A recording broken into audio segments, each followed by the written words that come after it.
Hello guys, maaga nga akong kumising at ito yung aking report ay tinapos ko pa. Kailangan kong gawin kahit na weekend guys. Kailangan din natin magkilos-kilos. Kailangan nating gumalaw para hindi tayo mapagalitan ng ating mga bossing. Tinapos ko nga lang po yun at itong dalawa himbing na himbing pa sa kanilang pagtulog. Itong si Yayam po kasi inilipat ko kay nanay kanina. Paano? Panay ang labas-labas. Sabi ko nga sa inyo matalas talaga ang pakiramdam ng batang ito. Manang-mana ito guys sa kanyang tatay na konting kaluskos lang gumigising. Kaya ayun, sabi ko kay nanay doon na muna sa kanya. Hindi talaga pwedeng naiistorbo. Nag-prepare na nga ako para pupunta po ako ng Talipapa or doon sa palengke. Diyan lang sa may labasan namin. Malapit lang po ang aming bahay sa Talipapa. Kaya malamang mabilis lang to at makakabalik din ako.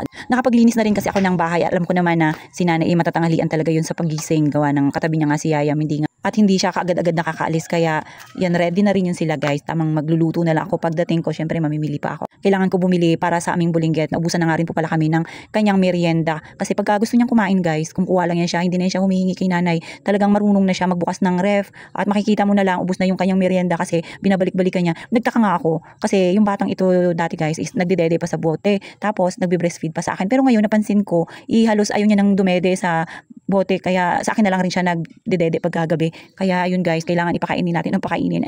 Kailangan yung kain niya is regular na talaga. Buti na lang itong si nanay talaga masipag rin sa pagpapakain ng kanin kay Yayam. At yun nga po, hindi po pwedeng yung ulam niya is bibili namin kasi minsan hindi niya magustuhan yung lasa. Alam niyo ba guys kung bakit? Minsan kasi 'di ba pagka bibili tayo halimbawa sinigang, ayaw niya nang maasim masyado, which is yun naman ang gusto natin 'di ba pagka sa sinigang, and then ayaw niya rin ng maalat. Kaya sobrang pihika ng batang yun guys. Kaya ang ginagawa namin ni nanay, kami na lang yung bumibili ng karne or ng isda. Tapos yung ang lasa niya guys is tamang sakto lang, yung parang medyo matabang ganun. Nasanay siya guys ng ganun. Ewan ko ba, minsan nga sabi ko parang wala namang lasa yung kanyang ulam, pero yun ang gusto niya guys. Sabi ko nga mas maganda na rin yun kasi bukod sa nakakatipid kami, talaga namang siguradong walang maraming mga magic sarap yung nilalagay kasi di ba po masama sa bata yung mga ganun guys.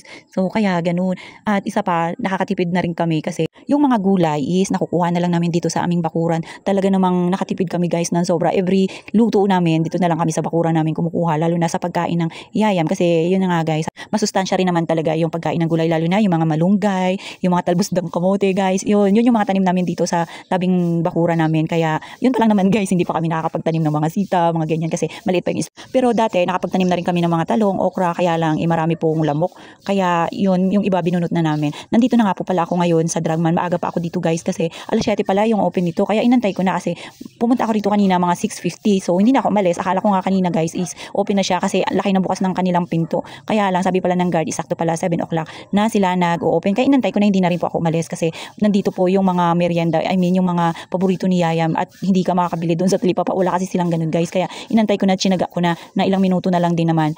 Dahil nga bukas is Monday na naman, kailangan na naman nating pumasok at kailangan may maiwan tayong pagkain ng ating bulinggit ng kanyang merienda para hindi na sila ni nanay umaalis ng bahay. At doon na lang guys, ganun lang yung ginagawa namin para hindi sila paalis-alis, palabas-labas at sobrang init talaga, lalo pa kay nanay minsan. Syempre, iniisip din namin yung kalagayan ni nanay. Syempre guys, may edad na rin si nanay. Hindi na kailangan magkikilos-kilos or pupuntahin mo pa sa initan, 'di ba? Bibili lang ng ganun. So, ayan guys, kaya yun, ganun. At ito pa nga pala guys, yung kanyang paboritong inumin. Ito guys, papakita ko sa inyo yan, yung Alaska na yan. Yan yung paborito ni Yayam na inumin, yung kulay red.